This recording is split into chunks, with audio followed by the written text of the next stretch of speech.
고린도 교회의 영적 쇠퇴. 하나님의 말씀은 고린도후서 11장 3절입니다. 뱀이 그 관계로 이와를 미혹해 한 것 같이 너희 마음이 그리스도를 향하는 진실함과 깨끗함에서 떠나 부패할까 두려워하노라.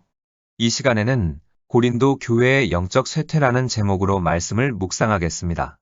고린도는 지정학적으로 중요한 위치에 있었고 인구는 약 70만 명이었으며 부유함과 방탕함으로 알려진 곳이었습니다. 고린도는 로마 식민지 아가야 지방의 수도였으며 남부 그리스에서 가장 부유하고 거대한 항구 도시였습니다. 그래서 고린도는 자연스럽게 세계 곳곳에서 무역거래와 거주지를 찾기 위해 수많은 사람들이 몰려드는 만남의 장이 되었습니다. 다양한 국적과 다채로운 문화를 지닌 각양각색의 사람들이 몰려들면서 고린도는 쾌락과 음란, 여러 가지 형태의 우상들을 섬기는 지역이 되었습니다. 로마 신화 비너스에 해당하는 미와 사랑의 여신인 아프로디를 예배하기 위해 지은 한 신전에서는 예배 의식으로 성관계를 자행했는데 이 일에 종사하는 여사제가 1000여 명이 넘었다고 합니다. 그래서 고린도 사람으로 산다는 것은 곧 부유한 삶을 의미했고 방탕한 삶을 살겠다는 표현이었습니다. 고린도에 거주하는 이들은 스스로를 교육 수준이 높고 세련되며 부유한 특권층으로 여겼습니다. 그리고 명예, 부, 권력을 향해 채울 수 없는 욕구를 계속 따라갔습니다. 지금의 세상과 비슷했던 것입니다. 이들은 모두 자기 스스로를 위해서만 살아가는데 혈안이 되어 있었습니다. 그런데 일반 사회만 그랬던 것이 아니라 교회도 비슷했습니다. 바로 이 점이 고린도 교회의 근본적인 문제였던 것입니다. 고린도 교회는 이러한 사회의 세속적인 사고방식을 교회 내에서 용납했고 어떤 면에서는 완전히 잠식되어 있었습니다. 그 결과 무기력증에 빠졌습니다. 바울은 이 잘못된 사고방식이 교회 내에서 여러 모습으로 분명하게 표출되고 있으며 이에 적절히 대처하지 않으면 결국 고린도 교회가 하나님의 사명을 잃게 되리라는 것을 알았던 것입니다. 고린도 교회가 겪은 영적 쇠퇴의 단계를 살펴보는데 여기에서 중요한 것은 고린도 교회의 영적 쇠퇴를 우리의 삶에 적용하여 나는 어느 단계에 속해 있는지 깨달아야 한다는 것입니다. 고린도 교회가 겪은 영적 쇠퇴의 단계는 첫 번째, 교회가 사람을 높이는데 정신이 팔려 있었습니다. 고린도전서 3장 3절로 4절에 너희가 아직도 육신에 속한 자로다. 너희 가운데 시기와 분쟁이 있으니 어찌 육신에 속하여 사람을 따라 행함이 아니리요. 어떤 이는 말하되 나는 바울에게라 하고 다른 이는 나는 아볼로에게라 하니 너희가 사람이 아니리요. 나는 바울파, 나는 아볼로파 하는 이들에게 바울은 쓴소리를 했습니다. 이러한 분쟁은 미미하게 시작했을 것이고 이러한 분쟁이 꼭 잘못이라고만 할 수도 없었습니다. 누구나 영적으로 선호하는 바가 있기 때문입니다. 그러나 고린도 교회는 특정 설교자나 선생에 집중하게 되었고 예수님과 동등할 정도로 그들을 높이기에 이르렀습니다. 결국 그리스도의 지체들 사이에 분열이 생겨나게 된 것입니다. 이처럼 예수가 아닌 사람에게 집중하면 언젠가는 치명적인 결과가 생기기 마련입니다. 그래서 교회에서는 예수님만이 우리의 생각과 행동의 초점이 되어야 합니다. 별 생각 없이 그냥 다른 사람들을 따라서는 안 되는 것입니다. 유명한 목회자나 유명한 교회가 구원을 주는 것은 아닙니다. 그런데 많은 사람이 특정한 사람이나 특정한 교회가 구원을 주는 것처럼 맹목적으로 따라가는 경우가 있는데 이처럼 분별 없이 따라가다가는 지옥으로 떨어지게 됩니다. 그러므로 우리는 우리 스스로를 넘어서서 그리고 실수할 수 있는 다른 사람을 넘어서서 예수를 바라보고 나아가야 합니다. 고린도 교회가 겪은 영적 쇠퇴의 단계는 두 번째, 유격적이고 착취하는 설교자가 교회를 이끌어 나가도록 방치했습니다.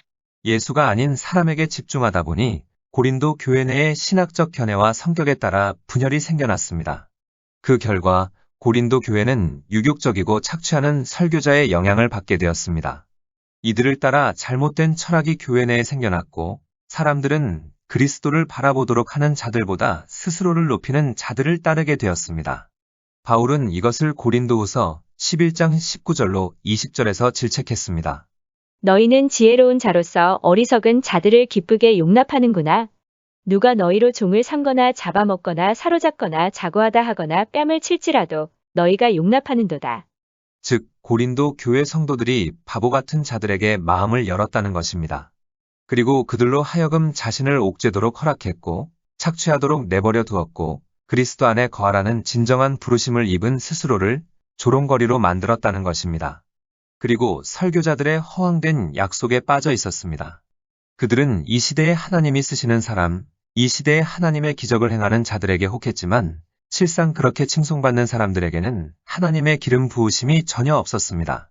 이러한 유격적이고 착취하는 설교자들은 오히려 교회를 이용해서 자신의 부와 명성을 쌓았습니다. 오늘날 교회에서도 이러한 모습을 볼 수 있습니다. 뭐가 뭔지 제대로 알지도 못하는 사람이나 하나님을 믿지도 않는 사람이 강단에 서서 하나님의 영이 우리 가운데 큰일을 행하실 것입니다 라고 선포합니다. 이러한 사기꾼들은 타고난 달변가로서 사람들의 감정을 쉽게 들뜨게 합니다. 그리고 말씀을 마치면서 헌금을 강요하고 회중을 노예 상태로 만들어버립니다. 말로는 가장 좋은 것들을 약속합니다. 자아를 최대한 개발할 수 있다. 긍정적인 태도를 가지고 살면 부유함과 건강이 따라온다고 가르치는 것입니다. 그러나 그 결과는 사람의 종이 되는 것이며 잘못된 가르침을 받는 것입니다. 사단은 자기를 광명의 천사로 가장하여 헛된 소망을 가지도록 하고 이룰 수 없는 행복을 꿈꾸게 합니다. 오늘날도 이러한 부류의 설교자의 말만 믿고 따르다가 신세를 망친 그리스도인들이 한둘이 아닙니다. 그러므로 우리는 잘 분별해야 합니다. 고린도 교회가 겪은 영적 쇠퇴의 단계는 세 번째, 교회가 진리를 듣고 받아들이는 능력을 타협합니다. 고린도전서 3장 1절로 2절에 형제들아 내가 신령한 자들을 대함과 같이 너희에게 말할 수 없어서 육신에 속한 자, 곧 그리스도 안에서 어린아이들을 대함과 같이 하노라. 내가 너희를 젖으로 먹이고 밥으로 아니하였노니 이는 너희가 감당치 못하였음이거니와 지금도 못하리라. 이 말씀을 보면 고린도 교회 성도들이 자신들을 착취하는 설교자에게 마음을 뺏긴 결과 그들은 진리를 듣고 받아들이는 능력을 상실하게 되었음을 알 수 있습니다. 그래서 바울은 어쩔 수 없이 고린도 교인들을 젖으로 먹일 수밖에 없는 어린아이들처럼 대했습니다. 바울은 그들에게 고기처럼 단단한 음식을 주고 그들이 스스로 인생의 풍랑을 헤쳐나갈 수 있기를 원했습니다. 그렇지만 고린도 교회 성도들은 거짓 설교자들이 가르치는 자아 탐닉적인 철학에서 헤어나지 못한 채 바울의 가르침에 귀 기울이지 않았던 것입니다. 결과적으로 그들은 하나님이 말씀하셔도 받아들이지 않게 되었습니다. 교회의 가르침이 마치 뷔페 식당 음식처럼 차려져 있어서 사람들이 듣고 싶은 것만 골라 선택한다면 자신들이 사랑받고 축복받고 능력 있는 존재라는 말만을 듣거나 아니면 스트레스 없는 삶을 사는 방법이나 배우려고 할 것입니다. 결국 사람들은 어려워 보이는 하나님의 말씀을 회피합니다. 고난에 참여하며 희생하고 자아와 가진 것을 드리라는 가르침은 무시하게 되는 것입니다. 그리고 더 부드럽고 덜 부대끼는 복음을 선호합니다. 그러다 보니 오늘날 교회에서 선포되는 설교가 사람들의 귀를 즐겁게 해주는 것으로 흐르는 것입니다. 인기 있는 설교자가 되려면 사람들을 즐겁게 하는 설교를 해야 한다는 말들을 통해서도 시대의 흐름을 알 수 있습니다. 고린도 교회가 겪은 영적 쇠퇴의 단계는 네 번째, 교회가 그릇된 영적 정체성을 띠게 됩니다. 고린도전서 4장 8절로 11절을 보면 바울이 고린도 교인들에 대해서 얼마나 실망했는지 느낄 수 있습니다. 너희가 이미 배부르며 이미 부유하며 우리 없이 왕노릇하였도다. 우리가 너희와 함께 왕노릇하기 위하여 참으로 너희의 왕노릇하기를 원하노라. 내가 생각건대 하나님이 사도인 우리를 죽이기로 작정한 자같이 미말해 두셨음에 우리는 세계 곧 천사와 사람에게 구경거리가 되었노라. 우리는 그리스도의 영고로 미련하되 너희는 그리스도 안에서 지혜롭고 우리는 약하되 너희는 강하고 너희는 존귀하되 우리는 비천하여. 바로 이 시간까지 우리가 줄이고 목마르며 헐벗고 매맞으며 정처가 없고. 이 말씀을 풀이하면 나는 여러분이 성경에서 선포한 것처럼 그리스도 안에서 왕처럼 다스리며 살기를 원했습니다. 나도 여러분과 동참해서 함께 다스리려고 했습니다. 그러나 진리의 사도인데도 불구하고 우리는 제일 천한 자리에 세워졌고 사형 선고를 받은 자들이 되었습니다. 온 세상 사람들에게 구경거리가 되어버렸습니다. 여러분은 지혜로운 자가 되었습니다. 우리는 그리스도를 위해 어리석은 사람이 되었지만 말입니다. 그런데 여러분은 존경받는 자가 되었습니다. 우리는 그리스도의 부르심을 따라 스스로를 버렸고 모든 사람에게 천대받게 되었는데 말입니다. 여러분은 우리와 전혀 다른 사람이 되었습니다. 폭군과도 같은 거짓 설교자들은 고린도 교인들에게 잘못된 신학을 불어넣었습니다. 그들은 고린도 교인들에게 스스로를 완전한 사람, 더 이상 필요한 것이 전혀 없는 사람으로 확신하게 만들었습니다. 그리고 고린도 교인들은 왕 노릇해야 한다는 그들의 가르침을 기분 좋게 받아들였습니다.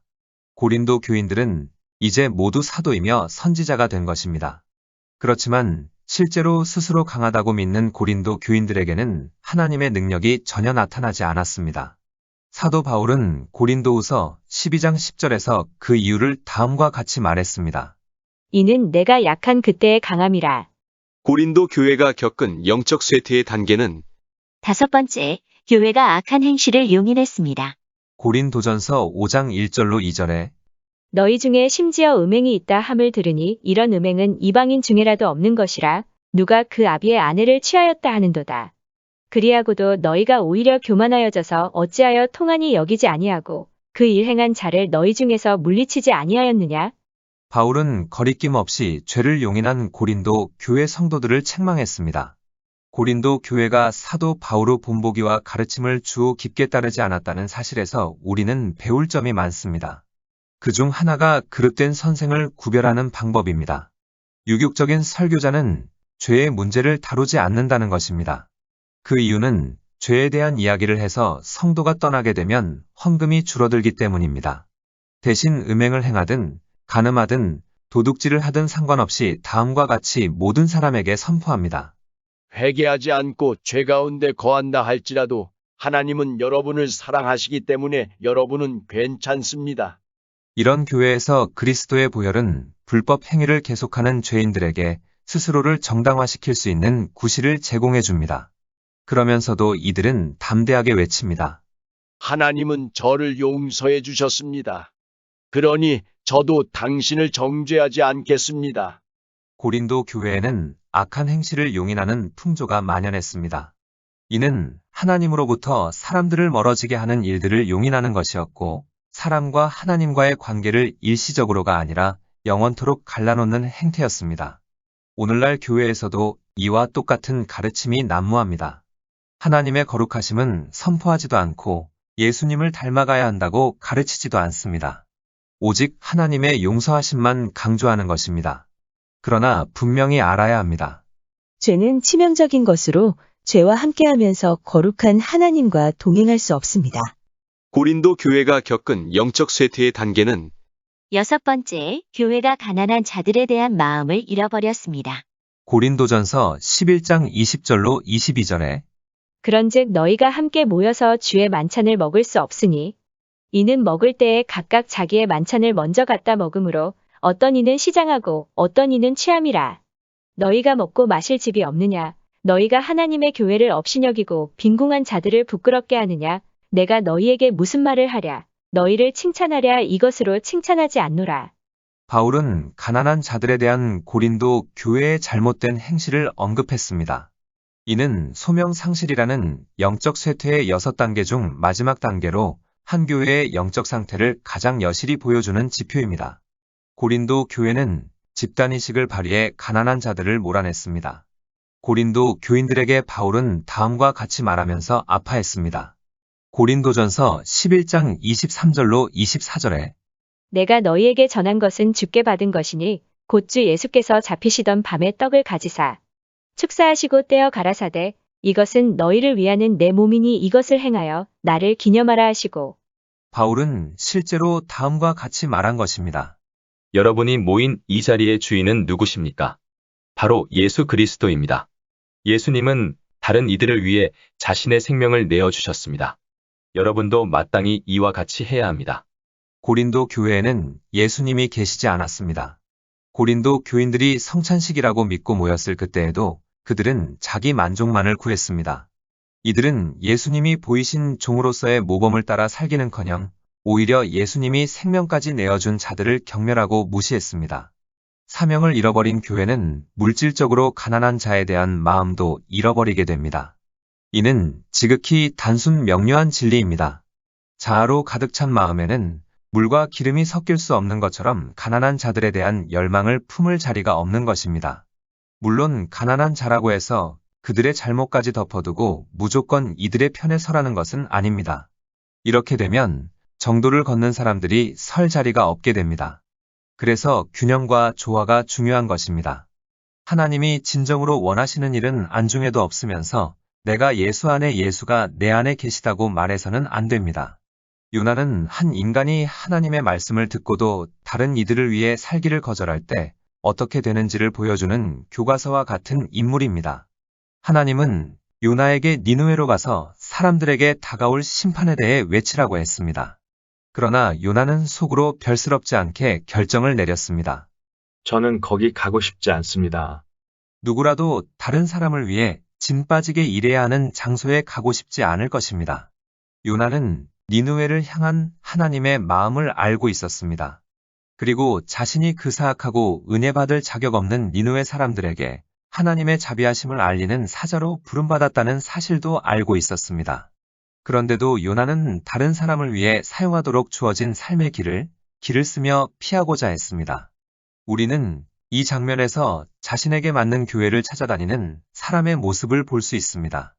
이런 사람은 교리를 쇼핑하는 부류로서 교회가 자신의 오류를 수정해 주기를 원하지 않고 오히려 인정해 주기를 원합니다. 심지어 고집불통인 자신의 관심사를 칭찬해주는 그런 곳을 찾아다닙니다. 그리스도인이 자신에게 맞는 교회를 찾을 때마다 분명히 그 대가를 치르게 될 것입니다. 요나가 스스로 결정을 내리고 행동하자 하나님은 요나를 물고기 뱃속에 넣었습니다.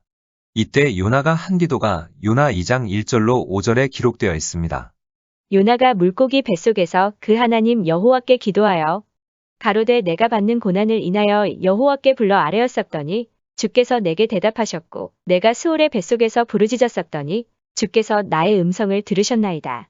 주께서 나를 깊음 속 바다 가운데 던지셨으므로 큰 물이 나를 둘렀고 주의 파도와 큰 물결이 다 내 위에 넘쳤나이다. 내가 말하기를 내가 주의 목전에서 쫓겨났을지라도 다시 주의 성전을 바라보겠다 하였나이다. 물이 나를 둘렀으되 영혼까지 하였사오며 깊음이 나를 애웠고 바다풀이 내 머리를 쌌나이다. 5절을 보면 바다풀이 내 머리를 쌌나이다 라고 했습니다. 여기에서 바다풀로 번역된 히브리어 수프는 해조류라는 의미만 지닌 것이 아닙니다. 홍해를 일컬을 때도 이 단어를 사용합니다. 즉 초자연적 도움 없이는 절대 빠져나올 수 없는 장소나 처지를 상징적으로 표현할 때 쓰는 단어입니다. 요나는 다음과 같이 말한 것입니다. 하나님, 제 자신을 행복하게 만들어 주리라 생각했던 것들, 제 자신을 자유롭게 만들어 주리라 믿었던 그 모든 것들이 오히려 제 머리를 둘러싼 채 저를 비웃고 있는 것만 같습니다. 하나님이 도와주시지 않는다면 벗어날 길이 없습니다. 우리는 현재 직면해 있는 어려움이나 내적 갈등이 생겨난 이유를 생각해 봐야 합니다. 즉, 하나님께서 나에게 요구하시는 것에 대한 불순종 때문은 아닌지 생각해 봐야 하는 것입니다. 어떤 사람은 지금 개인적으로 환난에 처해 있을지도 모릅니다. 하지만 그 이면을 볼 수 있어야 합니다. 하나님이 나를 위해 준비하신 곳으로 인도하시기 위해 나를 움직이고 계시다는 사실을 기억해야 하는 것입니다. 요나가 순종하기로 결단할 때 물고기는 요나를 육지에 토해냈습니다. 이것이 핵심입니다. 요나가 하나님의 뜻에 맞춰 하나님께 순종하겠습니다. 명하신 일을 하겠습니다. 라고 말할 때 요나에게 구원이 임했습니다. 자아를 향하던 요나의 중심이 마침내 하나님을 향하게 된 것입니다. 우리도 다를 바 없습니다. 모든 그리스도인은 자신을 위해 살도록 부름받지 않고 약한 자들로부터 시작해 다른 일을 위해 살도록 부름받았습니다. 이 사실이야말로 고린도 교회를 향한 하나님의 부르심이었으며 우리의 사명이기도 합니다. 물론 우리는 자기중심주의와 자아를 보호하려는 성향에 대항해서 싸워야 합니다. 우리는 모두 자신만을 위해 살고 싶어하며 편안한 삶을 누리려는 본성을 타고났습니다. 물론 우리는 하나님을 위해 여기저기에서 종종 훌륭한 일을 기꺼이 하기도 합니다. 그렇지만 타락한 인간 본성은 하나님의 일을 위해 우리의 삶을 온전히 드려야 한다는 생각을 거부합니다. 이런 면에서 우리 모두는 똑같습니다. 따라서 다른 이들에게 계속해서 손을 내밀기에는 우리의 열망과 힘이 부족하다는 사실을 인정하고 하나님의 보좌로 나아가야 합니다. 그리고 이렇게 기도해야 합니다. 하나님만이 제 인생에 필요한 모든 것을 가지고 계십니다. 제가 감당하도록 맡기신 모든 일을 할 수 있도록 뜨거운 마음과 힘을 허락해 주옵소서. 하나님은 우리의 이러한 기도에 응답하십니다. 하나님이 원하시는 일은 하나님 나라를 위해 영혼을 구하는 것이기 때문입니다. 바로 그 순간 그리스도의 진정한 생명이 우리의 삶 가운데 나타날 것입니다. 말씀을 정리하겠습니다. 고린도 교회가 겪은 영적 쇠퇴의 단계는 첫 번째, 교회가 사람을 높이는데 정신이 팔려 있었습니다. 예수를 높이는 것이 아니라 사람을 높였던 것입니다. 우리는 우리 스스로를 넘어서서 그리고 실수할 수 있는 다른 사람을 넘어서서 예수를 높이고 예수만 바라보아야 합니다. 고린도 교회가 겪은 영적 쇠퇴의 단계는 두 번째, 유격적이고 착취하는 설교자가 교회를 이끌어 나가도록 방치했습니다. 유격적이고 착취하는 설교자들은 교회를 이용해서 자신의 부와 명성을 쌓았지만 하나님의 기름 부으심은 전혀 없었습니다. 유격적이고 착취하는 설교자는 헌금을 강요하고 회중을 노예 상태로 만들어버립니다. 고린도 교회가 겪은 영적 쇠퇴의 단계는 세 번째, 교회가 진리를 듣고 받아들이는 능력을 타협합니다. 교회의 가르침이 사람들이 듣고 싶은 것만 골라 전한다면 자신들이 사랑받고 축복받고 능력 있는 존재라는 말만을 듣게 될 것입니다. 사람들은 언제나 자신의 귀를 즐겁게 해주는 설교를 좋아하기 때문입니다. 고린도 교회가 겪은 영적 쇠퇴의 단계는 네 번째, 교회가 그릇된 영적 정체성을 띠게 됩니다. 거짓 설교자들은 고린도 교인들에게 잘못된 신학을 불어넣어 스스로를 완전한 사람, 더 이상 필요한 것이 전혀 없는 사람으로 확신하게 만들었습니다. 그렇지만 실제로 스스로 강하다고 믿는 고린도 교인들에게는 하나님의 능력이 전혀 나타나지 않았습니다. 고린도 교회가 겪은 영적 쇠퇴의 단계는 다섯 번째, 교회가 악한 행실을 용인했습니다. 유격적인 설교자는 죄의 문제를 다루지 않습니다. 그 이유는 죄에 대한 이야기를 해서 성도가 떠나게 되면 헌금이 줄어들기 때문입니다. 대신 음행을 행하든 간음하든 도둑질을 하든 상관없이 하나님은 여러분을 사랑하시기 때문에 괜찮다고 안심시킵니다. 이런 교회에서 그리스도의 보혈은 불법 행위를 계속하는 죄인들에게 스스로를 정당화시킬 수 있는 구실을 제공해 줍니다. 이는 하나님으로부터 사람들을 멀어지게 하는 일들을 용인하는 것이었고 사람과 하나님과의 관계를 일시적으로가 아니라 영원토록 갈라놓는 행태였습니다. 오늘날 교회에서도 하나님의 용서하심만 강조합니다. 그러나 우리는 분명히 알아야 합니다. 죄는 치명적인 것으로 죄와 함께하면서 거룩한 하나님과 동행할 수 없습니다. 고린도 교회가 겪은 영적 쇠퇴의 단계는 여섯 번째, 교회가 가난한 자들에 대한 마음을 잃어버렸습니다. 이것은 소명상실이라는 영적 쇠퇴의 6단계 중 마지막 단계로 한 교회의 영적 상태를 가장 여실히 보여주는 지표입니다. 고린도 교회는 집단의식을 발휘해 가난한 자들을 몰아냈습니다. 예수님이 보이신 종으로서의 모범을 따라 살기는커녕 오히려 예수님이 생명까지 내어준 자들을 경멸하고 무시했던 것입니다. 사명을 잃어버린 교회는 물질적으로 가난한 자에 대한 마음도 잃어버리게 됩니다. 우리는 고린도 교회의 영적 쇠퇴를 통해 자신의 신앙을 점검해 봐야 합니다. 예수가 아닌 사람을 높이고 예수가 아닌 사람을 바라보고 있는 것은 아닌지, 유격적이고 착취하는 설교자의 노예가 된 것은 아닌지, 자신의 귀를 즐겁게 해주는 설교만을 선호하는 것은 아닌지, 잘못된 신학에 빠져 그릇된 정체성을 띠고 있는 것은 아닌지, 죄는 다루지 않고 하나님의 용서만을 강조하고 있는 것은 아닌지, 가난한 자, 약한 자, 미성숙한 자들을 경멸하거나 무시하고 있는 것은 아닌지, 자신의 오류를 수정해주는 교회가 아닌 자신을 인정해주고 칭찬해주는 교회만을 찾아다니고 있는 것은 아닌지, 지금 당하는 환난이 자신의 불순종으로 인한 것은 아닌지, 아니면 나를 다른 곳으로 인도하시기 위한 하나님의 부르심인지. 기도하시겠습니다. 하나님, 늘 깨어있어 영적 쇠퇴에 빠지지 않게 하시고 천국에 입성하는 그날까지 영적인 성장만이 있게 하옵소서. 예수님의 이름으로 기도드립니다. 아멘. 하나님께서는 내 형편이 어떠하든 내 신분이 무엇이든 무슨 죄를 지었든 변함없이 나를 사랑하십니다.